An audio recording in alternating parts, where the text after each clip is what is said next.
Hi, today I have Motorola Edge 50 Neo and I want to show you how to see available random access memory on this device.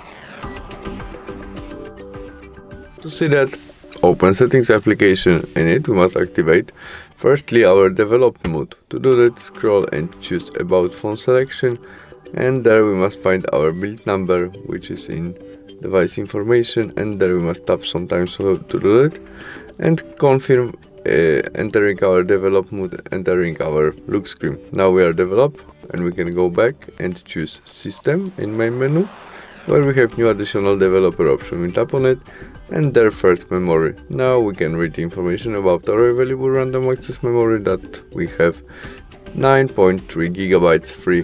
Thanks for watching, see you soon, bye.